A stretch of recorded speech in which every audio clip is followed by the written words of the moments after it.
Voilà, merci. Le Père Charles Rebois maintenant. Voilà. Merci voilà, pour l'accueil du Père Théane, pour l'invitation et puis pour votre présence. Voilà, comme le dit le Père Théane, se lever tôt avant la messe pour venir rencontrer et écouter quelqu'un que certains connaissent mais que d'autres ne connaissent pas. Alors juste en deux mots pour me présenter rapidement, donc le Père Théane disait voilà, je suis curé donc, de Montsou, Bouffémont, donc deux paroisses. Je suis délégué aussi à la diaconie. Je connais quelques personnes là aussi, j'accompagne voilà, la fraternité aussi Saint-Benoît-Joseph Labre avec Corinne. Ouais, Corinne Comartin, on a eu l'occasion dans le cadre aussi un petit peu de la mission de la diaconie d'organiser le pèlerinage sur Compostelle avec des personnes en précarité. Voilà, donc c'est l'évêque après mes 8 années où j'ai été aumônier de prison à la maison d'arrêt de Denis avec le Père Guillaume Villac, que certains d'entre vous connaissent, voilà, m'a demandé effectivement de rejoindre le service de diaconie. Et voilà, c'est le service pauvre. C'est le service pauvre justement qui est là pour essayer de faire entendre un petit peu le cri des pauvres. Et du coup, le Père Théane m'a proposé justement en tant que délégué à diaconie justement de partager en ce premier dimanche de l'Avent sur ce thème de la pauvreté, en lien aussi avec la lettre apostolique de notre pape Léon XIV là, sur précisément la pauvreté, sur la charité, donc dilexitite. Et donc je vais essayer de décliner un petit peu ça. Voilà, l'axe que j'ai choisi, c'est aussi à partir aussi de la phrase de Jésus, des pauvres vous en aurez toujours. C'est quand même étonnant, c'est bien, mais qu'est-ce que le Seigneur veut nous dire? Peut-être les pauvres justement sont là aussi pour nous aider à accueillir aussi nos pauvretés. Et ne pas justement être au-dessus, mais être tous serviteurs.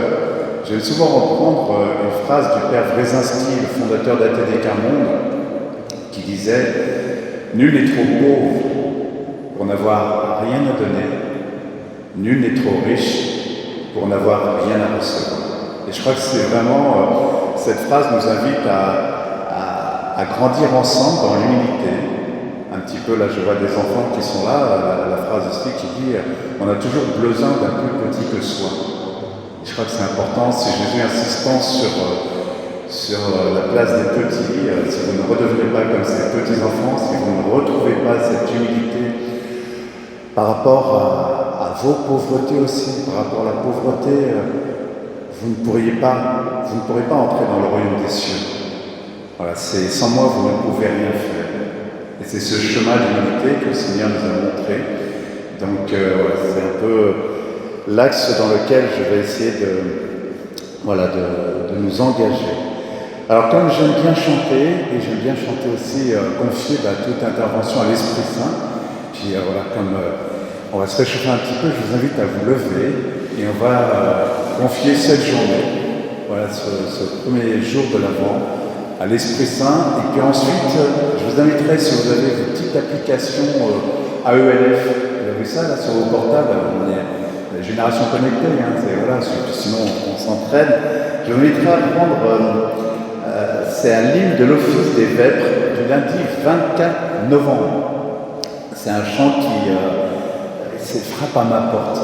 Mais d'abord, on va chanter l'Esprit Saint, et ensuite ce chant de l'hymne de l'Office des Vêpres du lundi 24 novembre. Viens, Esprit de sainteté, viens, Esprit de lumière, viens, Esprit de feu, viens nous embraser, viens, Esprit de sainteté, viens, Esprit de lumière.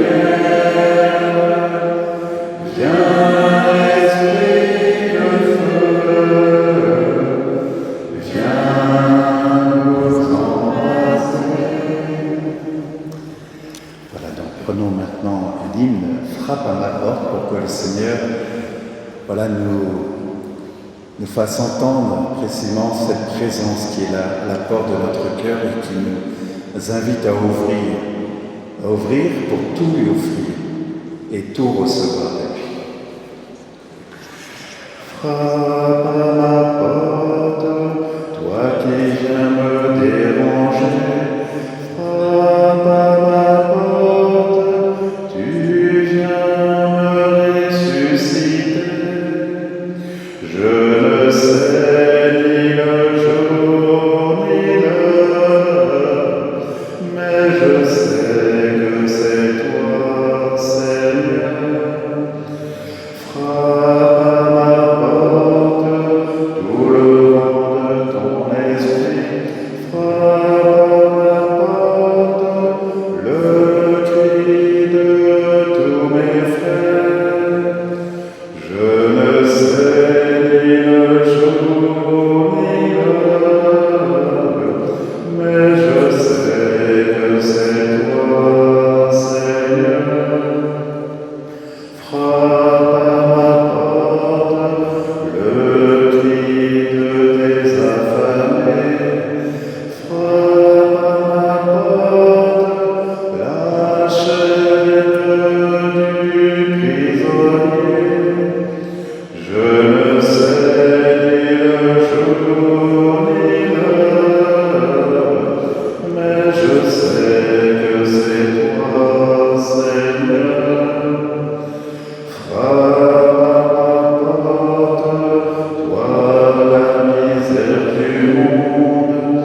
Frappe à ma porte, le Dieu de toute ma joie. Je ne sais ni le jour ni l'heure, mais je sais que c'est toi, Seigneur. Nous pouvons nous asseoir.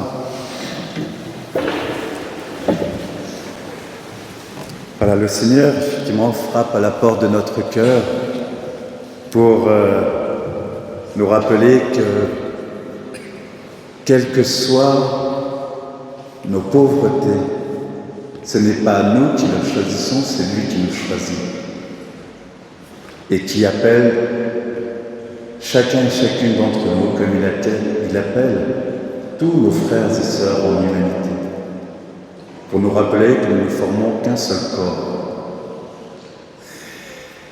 J'ai rencontré, il n'y a pas très longtemps, une personne que vous connaissez peut-être, grâce à mon équipe de vie, une équipe de prêtres. J'appartiens aussi à une fraternité de prêtres, Coronum, de spiritualité jésuite, et grâce à un frère prêtre, et c'est même pas grâce à un frère, non, c'est moi qui leur ai parlé de cela. Lundi dernier, j'étais à Mours, chez les Pères Blancs. J'aime beaucoup, une fois par mois, aller me ressourcer là-bas, et le Père Ange, peut-être certains d'entre vous connaissent, dans son homélie, m'a fait découvrir une personne qui s'appelle Marie-Noël. Certains d'entre vous connaissent certainement Marie-Noël d'Auxerre. Voilà. Et j'ai repris une poésie de Marie-Noël d'Auxerre, justement, qui nous parle de la pauvreté, et justement pour nous réconcilier avec la pauvreté. Souvent, la pauvreté, on la tient à distance. Et du coup, on n'apprend pas non plus à accueillir ces pauvretés, comme précisément le lieu de la rencontre, le lieu où le Seigneur justement vient nous rejoindre. Je vais demander à une personne, Martine, non, je sais pas, viens, Anne, parce qu'on va le faire à deux voix justement, le texte de Marie-Noël. Tu vas le lire, et alors, mon Dieu, celui-là, ce texte-là, et moi, je dirai à chaque fois, tu donnes. Tous les donnes, c'est moi qui dis. Ok. Ils sont où les donnes? Ils sont tout à la suite, voilà. Je commence par là, et puis dès que tu vois donne, tu me laisses. Mon Dieu, je ne vous aime pas, je ne le désire même pas, je m'ennuie avec vous.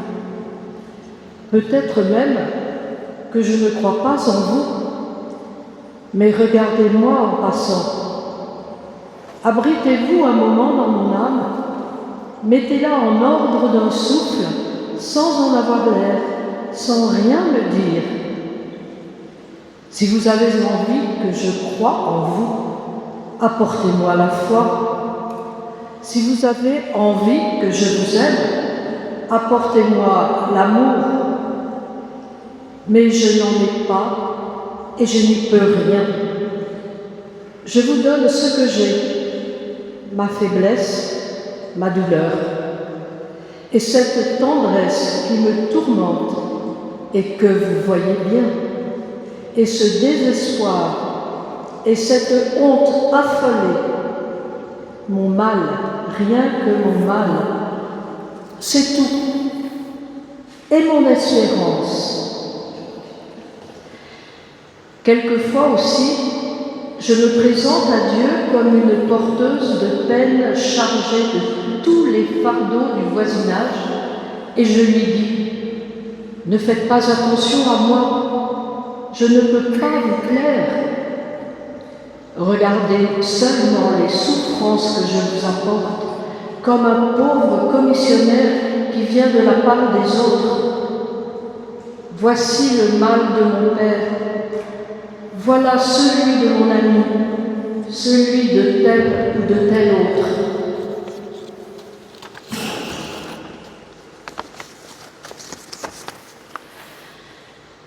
Vous voilà, mon Dieu, vous me cherchiez? Que me voulez-vous? Je n'ai rien à vous donner. Donne. Depuis notre dernière rencontre, je n'ai rien mis de côté pour vous. Rien. Pas une bonne action. J'étais trop lasse. Rien. Pas une bonne parole. J'étais trop triste. Rien que le dégoût de vivre, l'ennui, la stérilité. Donne. La hâte, chaque jour, de voir la journée finie, sans servir à rien. Le désir de repos loin du devoir et des œuvres. Le détachement du bien à faire. Le dégoût de vous, ô mon Dieu. Donne. La torpeur de l'âme, le remords de ma mollesse, et la mollesse plus forte que le remords. Donne. Le besoin d'être heureuse, la tendresse qui brise, la douleur d'être moi sans recours. Donne.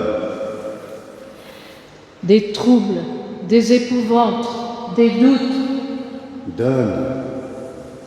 Seigneur, voilà que, comme un chiffonnier, vous allez ramassant des déchets, des immondices.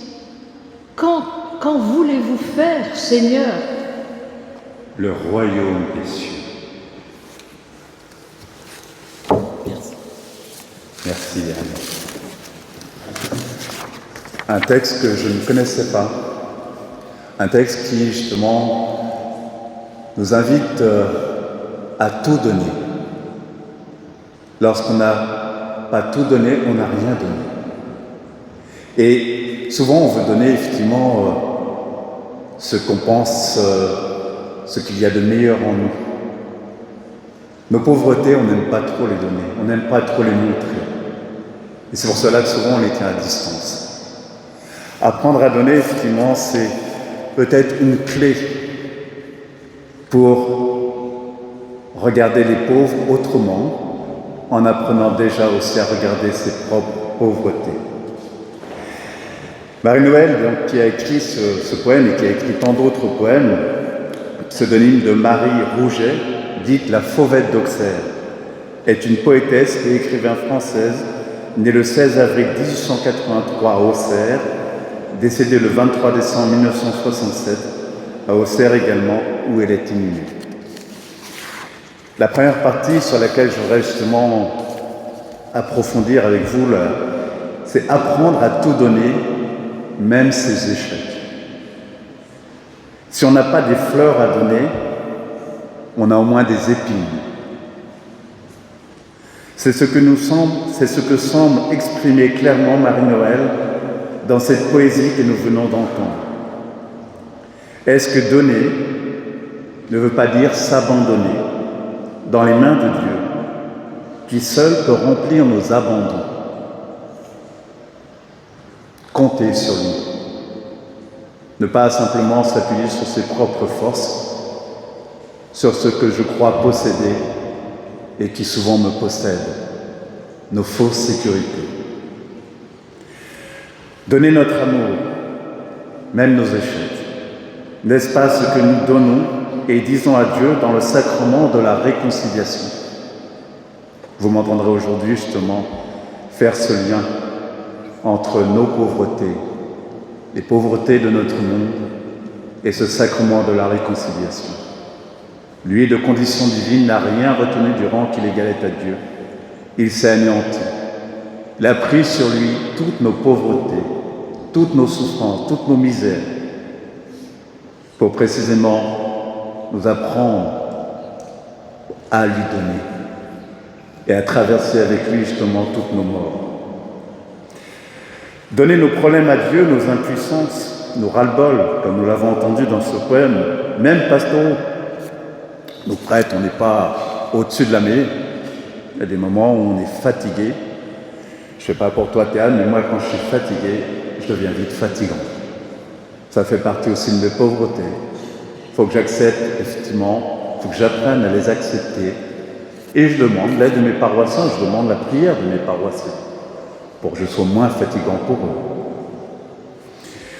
Oui, il y a plus de joie à donner qu'à recevoir, nous dit saint Paul en Acte 20, verset 35. Permettre aux pauvres, donnez-leur leur pauvreté en les écoutant et en les accueillant, c'est un premier pas pour leur permettre de se relever. Permettre aux pauvres de donner leur pauvreté en les écoutant.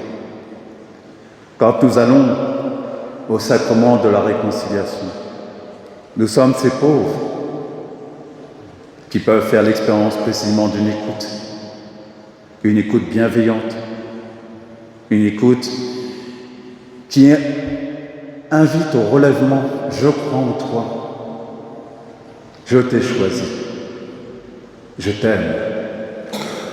N'aie pas peur, effectivement, de renaître à cette vérité qui te rappelle qui tu es, un fils, une fille aimée de Dieu.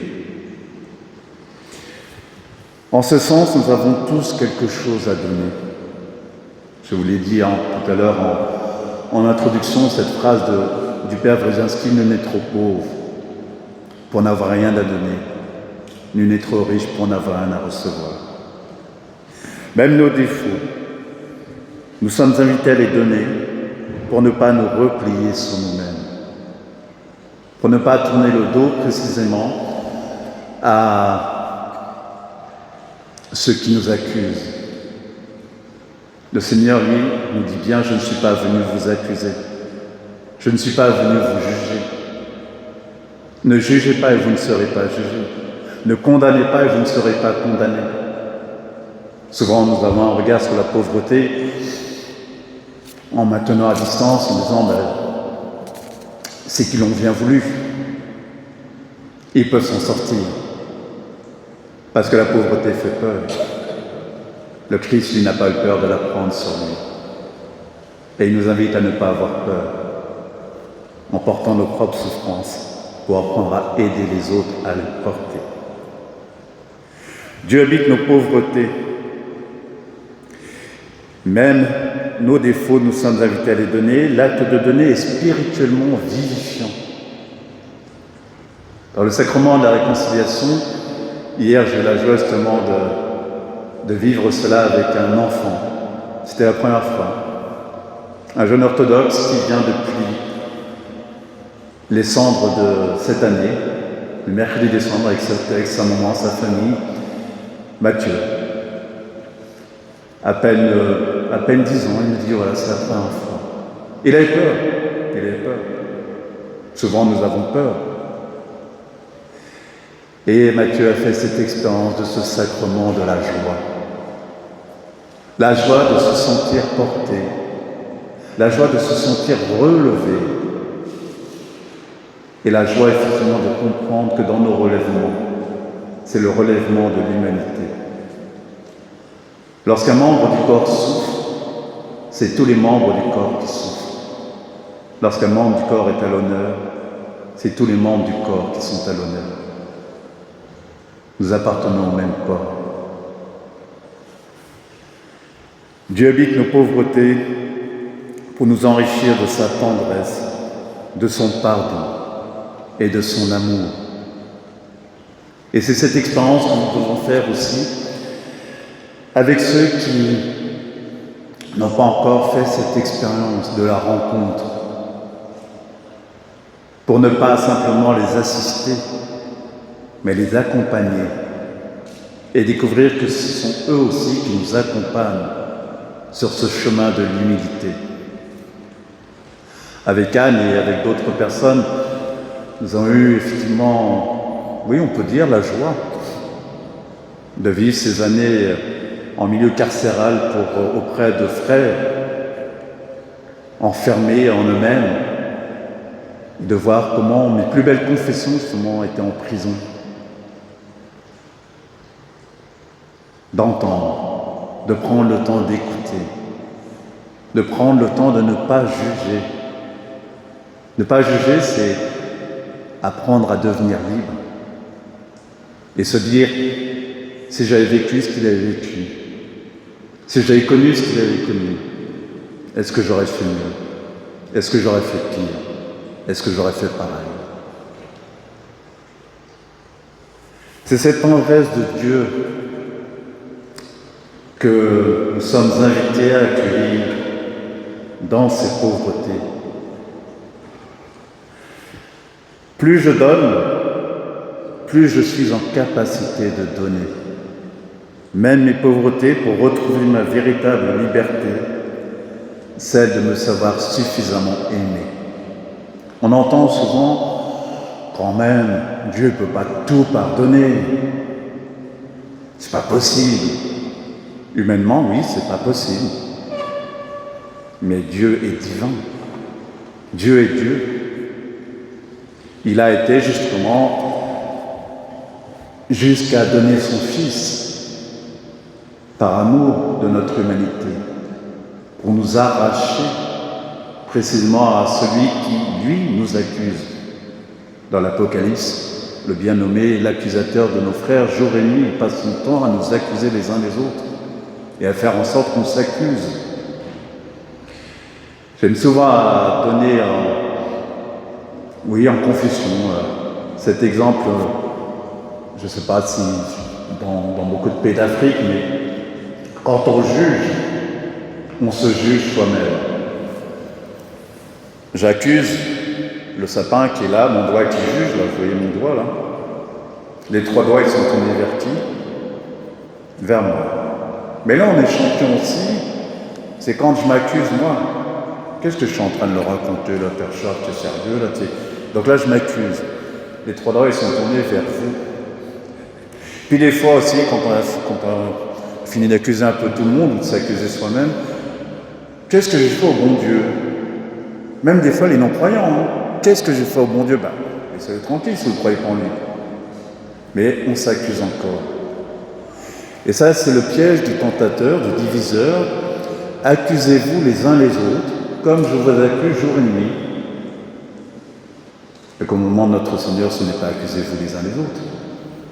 C'est aimez-vous les uns les autres. Ces 2 mains que je vous ai données, c'est bien pour recevoir. Et surtout pas les fermer, mais pour redonner ce que vous recevez. Et quel est le plus beau don que Dieu nous a fait, si ce n'est celui de notre vie, si ce n'est celui de la vie de nos frères et sœurs.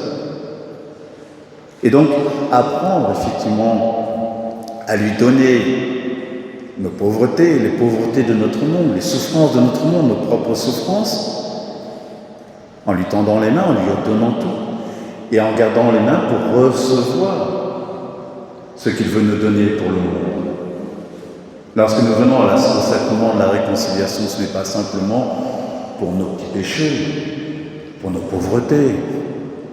C'est pour lui dire, Seigneur, j'invite à notre secours. Seigneur, oui, je cours à la confession pour venir recevoir de toi, au cœur même de mes pauvretés, ta tendresse, ta miséricorde, la guérison, ce sacrement de la guérison. Les pauvres tendent la main.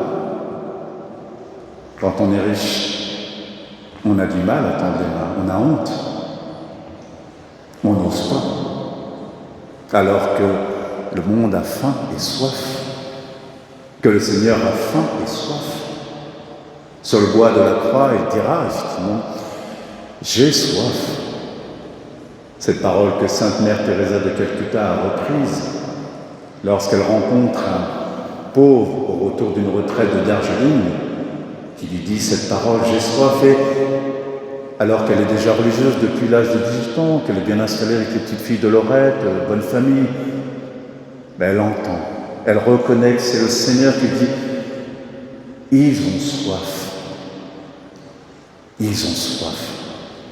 Et j'ai soif de leur partager cette soif aussi.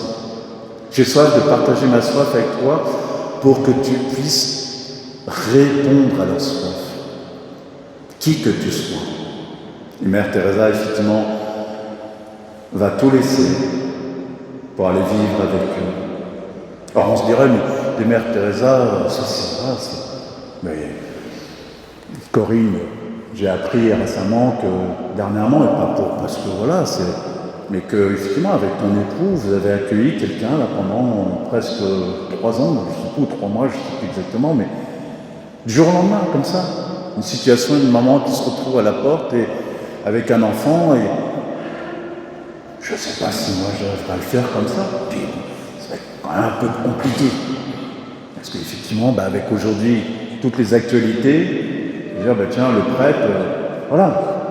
Heureusement qu'on a des frères et sœurs, et pas pour dire, on fait mieux, mais pour dire, voilà, tous reconnaître ces pauvretés qui nous paralysent, mais pour les lui confier, pour dire, Seigneur, nous savons que c'est là précisément où tu viens nous rejoindre, pour ensemble avancer sur le chemin de l'humilité.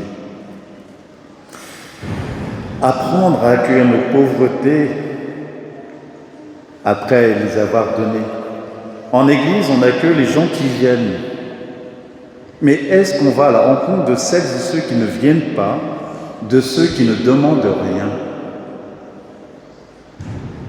Le pape François constamment nous invitait à être cette Église en sortie, aller à la périphérie, aller les rencontrer dans ce monde. Les pauvres, souvent, on pense à la pauvreté matérielle, mais la pauvreté spirituelle. Ma vocation est née précisément à Calcutta auprès des sœurs de Mère Teresa, après avoir quitté l'Église pendant plus de 15 ans. Et ce sont les pauvres qui sont venus me rejoindre dans mes pauvretés et qui m'ont dit, ne tourne pas le dos à la réalité de ce que tu portes en toi, à tes fragilités. Donne, donne, et tu recevras la force nécessaire pour aller à la rencontre de toutes ces pauvretés qui nous empêchent effectivement d'accueillir ensemble la véritable dignité de notre humanité. Comment apporter une parole, et quelle parole apporter au monde? La parole de Dieu, n'est-ce pas notre richesse? Lorsque je rencontre un frère, lorsque je lui adresse une parole, lorsque je le regarde, Je t'ai vu, il t'a vu. Et je veux te reconnaître. Et je veux le reconnaître en toi. Aide-moi aussi à le reconnaître en moi. Aller à la rencontre de nos frères et sœurs en humanité, c'est aller à la rencontre de notre Dieu. Dieu ne nous attend pas, je ne sais où. Il s'est incarné, il ne cesse de s'incarner.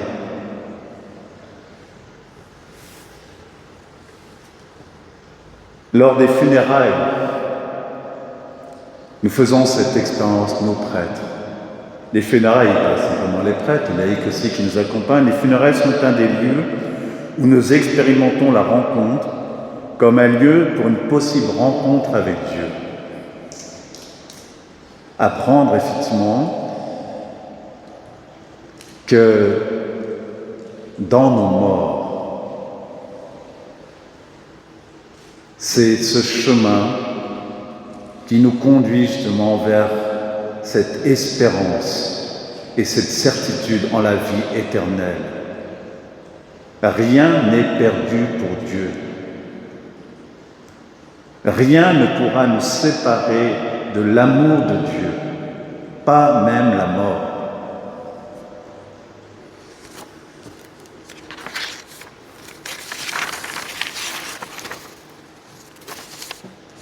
Il est important de savoir accueillir la puissance de la résurrection, celle de la miséricorde de Dieu pour nous et pour notre humanité.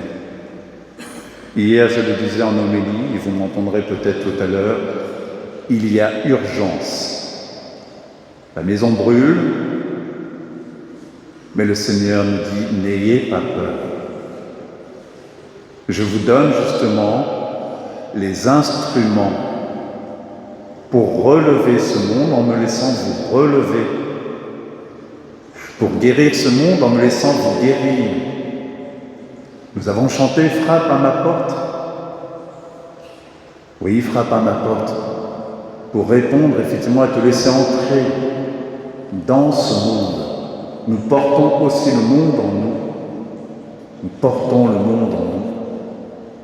Et la lumière du monde n'a pas choisi une autre demeure que celle de notre humanité. Nous sommes ce temple saint. Nous sommes ce temple qu'il choisit pour rejoindre tous nos frères et sœurs. Si tu savais le don de Dieu, dira Jésus à la Samaritaine. Accueillons cette phrase pour chacun et chacune d'entre nous. Et rappelons-nous ce que nous sommes pour Dieu. Rappelons-nous ce que chacun de nos frères et sœurs sont pour Dieu. L'homme est beau, mais il l'a oublié. Il y a un psaume qui dit « Seigneur, je te rends grâce pour la merveille que je suis ». Je vous invite à le dire avec moi.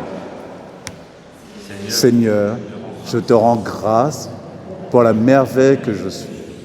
Je vous invite maintenant à regarder votre voisin ou votre voisine et lui dire « Seigneur, je te rends grâce pour la merveille qu'il est ou qu'elle est ».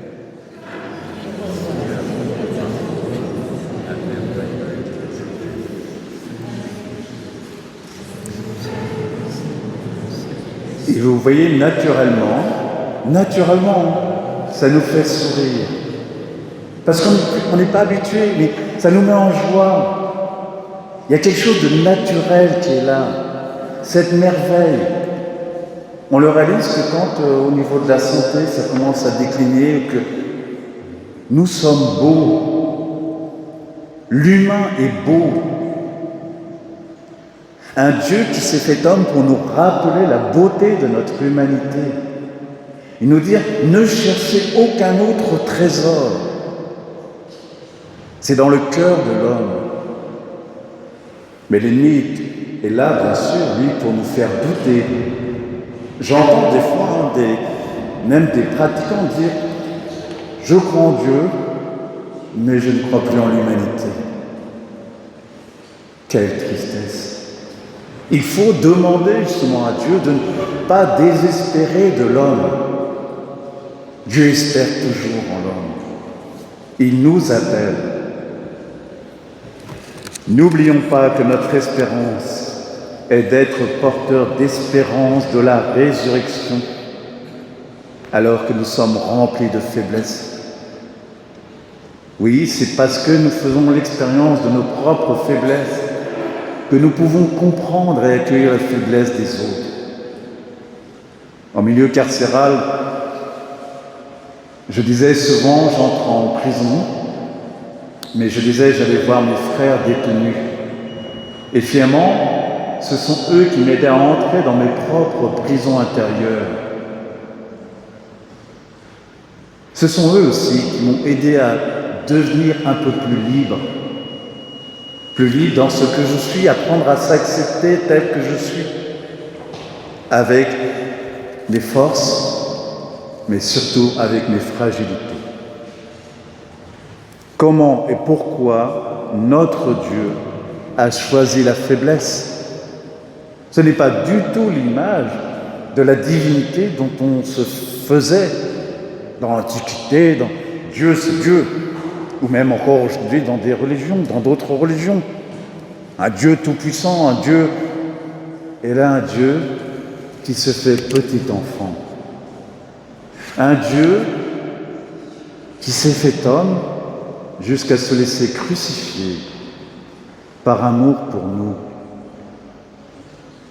pour nous dire « Prenez soin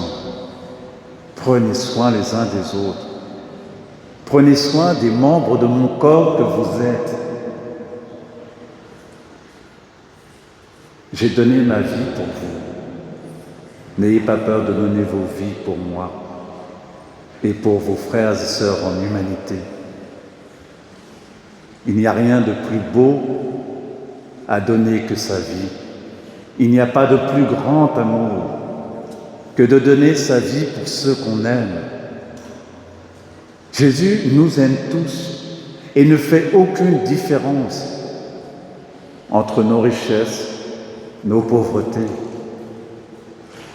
Il est venu à notre rencontre. Pourquoi, saint Paul dit-il, c'est lorsque je suis faible que je suis fort. Ce n'est pas par fantaisie, parce qu'il en a fait l'expérience. C'est le même saint Paul qui dira « Seigneur, enlève de moi cette écharpe de la chair » et d'entendre le Seigneur lui dire « Ma grâce, elle te suffit ». On va en confession, puis on se dit « J'y vais, mais je sais que je vais retomber. Alors finalement, je ne vais pas y aller. Parce qu'à quoi ça sert ?»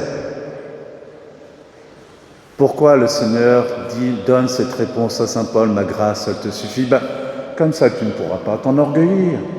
Tu ne pourras pas regarder les autres de haut, mais d'en bas. D'en bas. Nos pauvretés sont nos richesses. Si justement nous comprenons que c'est là où le Seigneur peut nous relever, il faut s'abaisser pour être élevé et pas s'élever. Les pauvres nous invitent à poser un regard, justement, sur celui qui s'est fait le plus petit d'entre les nôtres, sur celui qui a pris notre condition d'homme et de femme, pour précisément nous rappeler la grandeur de son amour. Oui, l'accueil de notre faiblesse, c'est l'accueil de notre humilité. C'est peut-être ce que nous apprennent malgré eux les pauvres. Voilà, les pauvres ne sont pas là pour dire, voilà, ils vont nous servir et puis c'est bien qu'ils restent comme ça dans leur compte. Non, non. Pour nous dire, vous ne serez pas libres et vous ne serez pas riches tant que vous ne les aiderez pas. Les pauvres sont là justement pour nous encourager à ne pas démissionner dans notre véritable vocation, qui est celle de prendre soin. Nous nous rappelons cette parabole du bon samaritain. Le prêtre passe son chemin, le lévite passe son chemin, et le bon samaritain s'arrête, l'emmène justement pour qu'il soit soigné, demande à l'aubergiste de prendre soin de lui. Il ne prend pas soin de lui tout seul, il demande aussi à l'aubergiste de prendre soin de lui, parce que prendre soin, on a besoin d'être à plusieurs. Au service de la diaconie, c'est ce que nous avons vécu lors de la journée des pauvres et lors de la messe aussi des morts de la rue. Dans notre diocèse, encore 14 personnes cette année sont mortes dans la rue, dont un enfant. L'année dernière, 17 personnes, dont un bébé. Mais tout ça, c'est caché. Comme si voilà, c'est tellement honteux qu'il ne faut pas en parler. Mais on ne peut pas. Nous, chrétiens, nous sommes quelque part comme des éponges. Et donc, du coup, quand nous tombons, quand nous chutons, quand nous faisons l'expérience de nos pauvretés, ce sont ces pauvretés que nous absorbons aussi. Et c'est pour cela que c'est important d'aller demander au Seigneur, Seigneur, aide-nous. Je viens pour tous ceux qui ne viendront pas, Seigneur. Je viens recevoir ce médicament pour la guérison du corps entier.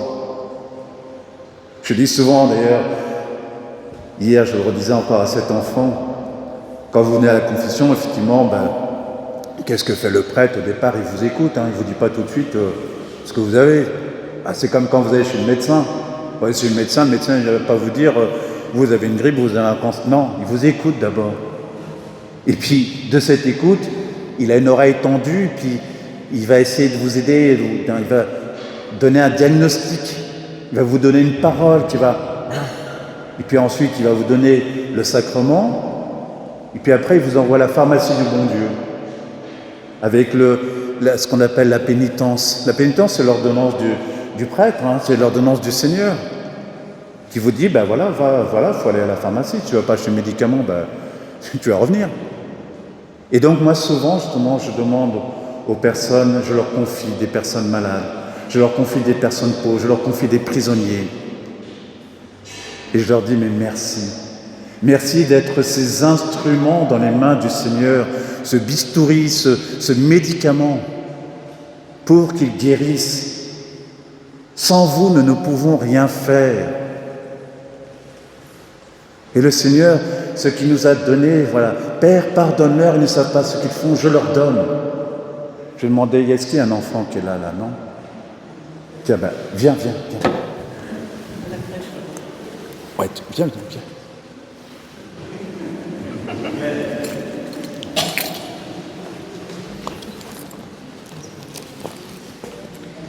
Voilà. Tu t'appelles comment? Claire. Claire. Mets-toi comme ça sur le côté. Alors Claire, tu vois, je vais te donner, c'est mon portefeuille. Mais il y a des sous. Et du coup, ça c'est juste symbolique, mais voilà, c'est le Seigneur qui te dit, Claire, reçois pour ce monde le trésor de mon amour, le trésor de ma miséricorde, de pardon. Dis-leur qu'il n'ait pas peur, comme toi, de recevoir cet amour. Mais comme tu ne le connais pas, je dis, tu as un peu peur, alors quand je vais te donner mon portefeuille, tends les mains, tu peux tendre, comme ça. Quand je vais te tendre le portefeuille, tu vas écarter les mains. D'accord? Attention, je te donne. Tu es prête? Donc le portefeuille est tombé par terre, la miséricorde de Dieu est tombée par terre. Son amour pour nous est tombé par terre. Le médicament est tombé par terre. La guérison pour le monde est tombée par terre. Donc, c'est cassé. Par contre, la Claire, tu te dis non, c'est pas possible. Seigneur, oui, je ne veux pas laisser tomber. Ils ont tellement besoin. Ce monde a besoin de cette guérison. C'est un trésor que tu me donnes. Donc, Seigneur, oui, je vais le recevoir. Alors là, je vais te donner. Tu prends bien. Ah oui. C'est la timidité des fois. Voilà, alors hop. On recommence. Voilà, c'est comme la confession, il faut s'entraîner. Hein. C'est comme le vélo. Au début, le vélo, c'est dur. Puis plus on pédale, plus on voit la confession, plus c'est naturel. Donc là, tu vas bien recevoir, hop, voilà, et puis tu peux donner à Anne, c'est ça donner à Anne. Voilà, Anne qui donne à sa voisine. Voilà, le voisin qui passe à la bouche derrière. On fait des pattes de rugby, on passe au voisin. Voilà, on passe à la sœur. Voilà, on passe à la voilà. Et à la fin, c'est le portefeuille. Et la direction circule. Et le monde se porte bien. Et le portefeuille, voilà. Mais, merci beaucoup, Claire. Merci. Et c'est peut-être justement apprendre à recevoir. Ne pas avoir peur. Il a tellement de choses à nous donner. Et les pauvres, justement, sont ces mendiants de son amour, en mendiant aussi notre amour, en mendiant notre regard, en mendiant notre sourire, comme nous l'avons exprimé tout à l'heure. Seigneur, je te rends grâce pour la merveille que je suis. Seigneur, je te rends grâce pour la merveille qu'il est. Aide-moi à l'aider à le découvrir. Je vous l'ai dit, en Inde, j'ai vécu une année où j'ai vu la misère. Mais quand je suis rentré à Paris, j'ai vu une grande misère, celle de la spiritualité. Ne nous laissons pas justement enchaîner par nos fausses richesses. La plus grande des richesses que nous portons, elle est en nous. C'est ce que nous sommes, les uns pour les autres, ce que nous sommes pour Dieu et ce qu'il est pour nous. Je ne sais pas au niveau, voilà, je pense que c'est bien dans un premier temps, puisque cet après-midi, il y a la suite. Merci beaucoup au Père Charles Robois pour ce temps de réflexion et de partage très personnel, très profond, mais aussi très concret, n'est-ce pas? Vous avez des exemples. Alors sûrement vous avez des réactions, des questions, des témoignages. On a 10 minutes, un quart d'heure pour en parler. Donc dormez aussi. Peut-être Charles a dormi, ça va. Vous pouvez dormir. Il y a parmi nous, il y a les acteurs de la diaconie. Voilà, peut-être parfois vous faites de belles rencontres avec les pauvres. Ces rencontres vous ont interpellé, vous ont touché, témoigné. Voilà, je sais qu'il y a Corinne avec d'autres personnes, donc depuis des années, avait lancé le relais Saint-Martin. Voilà, ça évolue, ça se transforme. Mais vraiment, notre évêque aussi, là, vous allez recevoir là prochainement, peut-être aujourd'hui, je ne sais pas, la lettre pastorale. Et il insiste, et lui-même a fait l'expérience. Il est arrivé donc maintenant il y a 1 an sur le diocèse. Et dès son arrivée, il a demandé à pouvoir faire des maraudes 1 fois par mois avec l'ordre de Malte. Et il nous disait, ce n'est pas du tout naturel, ce n'est pas du tout sa fibre. Il n'y a pas de honte. Mais du coup, il commence à chaque fois, il revient. Y aller des fois sous la pluie, c'est tout, c'est pas facile. Mais du coup, voilà, il peut partager quelque chose de cette expérience, de ce vécu, et il en revient toujours transformé. De voir qu'il y a de la chaleur dans chacune de ces rencontres. Et que du coup, ce que la personne qui est là dans la rue vit physiquement de froid, va réchauffer notre cœur qui, lui, des fois, peut être un peu froid ou pris par la peur. Et c'est ça, c'est libérer des choses qui peuvent nous paralyser. Souvent, effectivement, on ne sait pas faire, mais tant mieux. J'ai donné une expérience que j'avais faite quand j'étais là-bas à Calcutta. Le matin, j'allais à Nabodjiban. C'était une maison tenue par les frères de Mère Teresa. Il y avait des enfants handicapés, mais très, très handicapés. Je me demandais même comment c'était possible que la vie puisse s'exprimer. Et la première fois que je suis arrivé devant eux, ils étaient tous au sol, là, comme ça, une vingtaine de gamins. Moi, j'étais un peu un grand dadais, là, debout, là, sur pattes. Hein. Et je les regardais, mais comme des handicapés, en me disant, mais qu'est-ce que je vais faire? Qu'est-ce que je peux faire? Et j'ai entendu simplement leur regard, comme s'ils me disaient, mais Charles, tu nous regardes comme des handicapés. Mais actuellement, le plus grand des handicapés, c'est toi. Tu crois que tu sais faire parce que tu as ton petit cerveau qui cogite, que tu es sur tes deux pattes, mais tu sais rien faire. Mais c'est pas grave, on va t'apprendre. Et j'ai eu les meilleurs professeurs, des enfants qui ne pouvaient pas trop parler, qui ne voyaient pas, qui avaient des membres complètement, et ils m'ont appris à me taire. Vous avez vu que j'étais un peu bavard. Ils m'ont appris à me taire, ils m'ont appris à écouter, ils m'ont appris à regarder, ils m'ont appris à me laisser prendre par la main et accepter de grandir avec eux. Et dans nos pauvretés, on fait toujours l'expérience.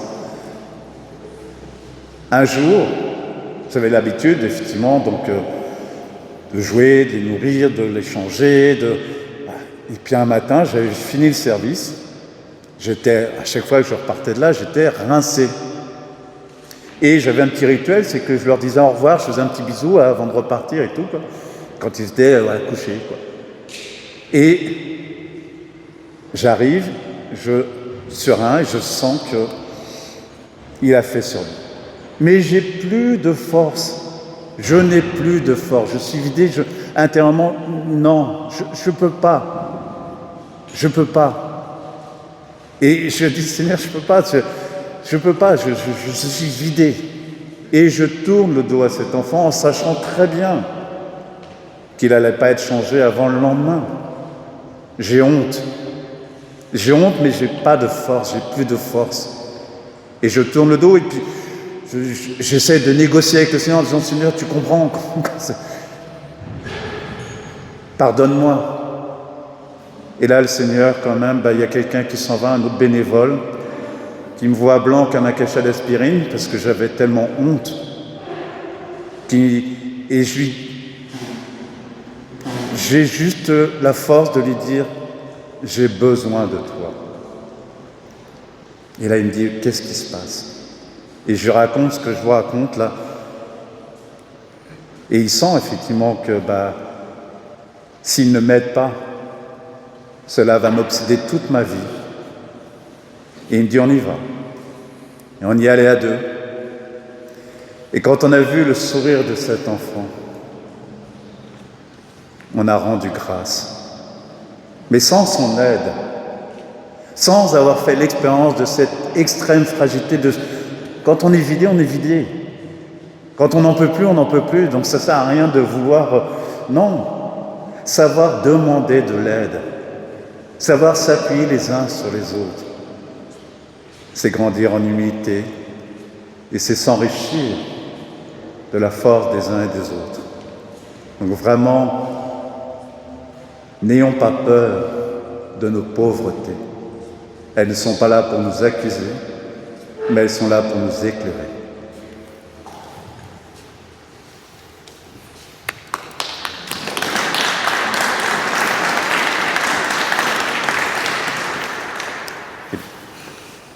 Parole est à ceux qui veulent parler.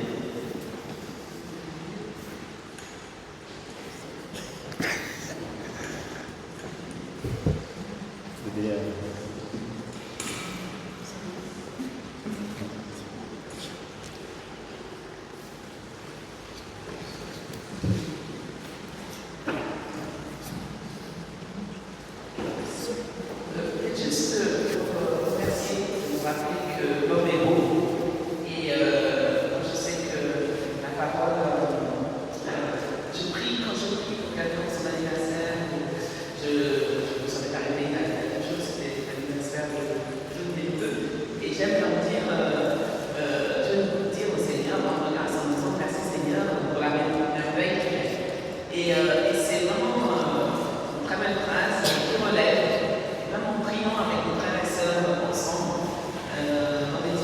et juste dire oui, tu es une merveille pour le Seigneur et pour nous.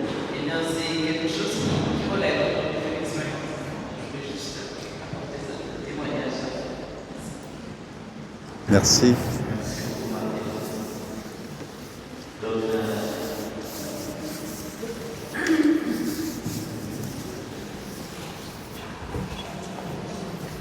Je veux rebondir sur une phrase que tu as dit tout à l'heure, Jacques. L'homme est beau et souvent il a oublié. Et je suis témoin de plein de souffrances et de réflexions que j'ai pu entendre avec des personnes qu'on a pu accompagner et qui, à cause de leur vie passée, de leur vie actuelle, sentent croire qu'il ne vaut plus rien, qu'il ne valent plus rien. Et dans tout ce qu'on a pu faire, je trouve que la plus belle chose, au-delà de permettre à une personne, avec l'aide d'autres, parce qu'on ne peut pas tout faire tout seul, de permettre à ce qu'ils retrouvent leur dignité d'homme et de femme, au-delà de les aider, ceux qui ont faim, de leur donner à manger, les aider dans leur démarche administrative, de leur donner, de pouvoir se réconcilier avec les membres de leur famille, c'est de leur permettre de leur faire comprendre l'immense dignité qu'ils ont, l'immense beauté qu'ils ont. Et effectivement, comme tu disais tout à l'heure, quand on connaît de près ce par où ils sont passés, on se dit, on ferait pas mieux qu'eux, on ferait probablement pire. Et d'avoir beaucoup de ne jamais juger, c'est important de ne jamais juger l'autre, et quand on comprend effectivement leur vie, on comprend par où ils sont passés. Et donc, voilà, la plus belle grande joie que j'ai pu vivre, c'est quand je vois l'un ou l'autre des personnes qu'on a pu accompagner, de pouvoir comprendre combien ils sont aidés par le Seigneur. Sur l'Isle-Adam, les personnes qu'on a pu accompagner, la majorité étaient déjà baptisées, avaient été à la messe quand ils étaient petits, et par leur vie passée, maintenant tout ça c'est terminé pour moi, j'en ai trop fait, et le Seigneur ne peut pas m'aider. Et quelle grande joie quand on peut voir que petit à petit, ils ont non seulement retrouvé leur dignité d'homme et de femme, mais ils ont retrouvé leur dignité d'enfant de Dieu. Ils savent que le Seigneur ne l'a jamais enlevé son amour et sa tendresse, mais qu'ils sont vraiment enfants de Dieu, qu'ils ont leur place dans l'Église. Et j'aspire à ce que dans nos paroisses, dans les paroisses de France, on puisse ouvrir largement nos portes et à toutes ces personnes pas trop loin et de l'Église, ils ont leur place, ils sont l'Église et ils ont vraiment leur place. Et ouvrons nos cœurs, ouvrons nos paroisses, ouvrons toutes les missions de l'Église, que ça soit pour tout, lire à la messe, faire partie des différentes équipes. Et c'est vraiment personne en situation de retrouver sur la richesse de l'Église. Merci Corinne. Dans ce que tu dis, c'est comment j'ai commencé la première partie justement sur l'importance de donner et de savoir recevoir aussi. Et c'est là où l'accueil aussi dans nos églises est important, quoi. Et les recevoir tels qu'ils sont, pas tels que nous les rêvons, comme chacun d'entre nous est différent. Nos différences sont nos richesses. C'est ne pas avoir peur justement de ces différences qui nous permettent de faire tomber des murs et construire des ponts entre nous. Et je crois que c'est vraiment ça qui doit guider notre marche. Là, nous entrons dans l'avant et que cette marche, justement, il est venu à notre rencontre, mais pour que nous allions à sa rencontre dans toutes nos rencontres. Je crois que c'est ne cherchons pas Dieu ailleurs qu'au cœur même de notre humanité. Il s'est fait petit enfant rempli de fragilité. Il est mort sur la croix complètement fragile pour nous dire, voilà, vos fragilités constituent, ça fait partie de notre humanité, mais quand je dis souvent, quand une maman porte son bébé dans les mains ou un papa, il n'y a rien de plus fragile et qu'on fond devant cette fragilité. Et c'est bizarre parce que la fragilité, elle a pris quelques centimètres, 1m70 ou 80, qu'elle a pris quelques kilos, là, elle nous fait peur, on lui tourne le dos. C'est horrible parce qu'on se tourne le dos. Et c'est en ça, n'oubliez pas, si le Seigneur s'est fait petit enfant aussi, c'est bien pour nous rappeler un peu ce que Saint-Ex nous dit dans le Petit Prince. Hein. Tout le monde connaît la phrase « L'essentiel est invisible pour les yeux, on ne voit bien qu'avec le cœur ». Mais la phrase la plus importante, c'est la dernière phrase du livre. Il écrit ce livre au moment où Adolf Hitler arrive au pouvoir. Il écrit ce livre pour son meilleur ami Léon Wers en disant « S'il vous plaît, si vous l'avez retrouvé, écrivez-moi vite. Si vous avez retrouvé cette relation avec l'enfant intérieur. » Les sœurs de Mère Teresa, je les ai rencontrées à Noël 1999.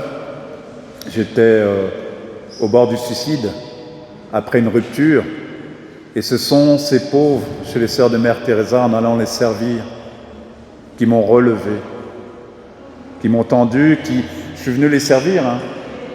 Mais finalement, en les servant, j'ai compris que c'était un autre qui me servait.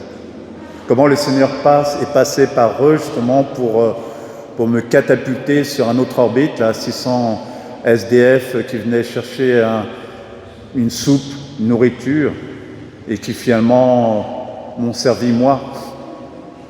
Et je crois que c'est vraiment, n'ayons pas peur, apprenons justement dans nos rencontres à le laisser agir, et précisément justement dans tous ces lieux de guérison que nous pouvons lui offrir. Je pense que voilà, là, les gens arrivent.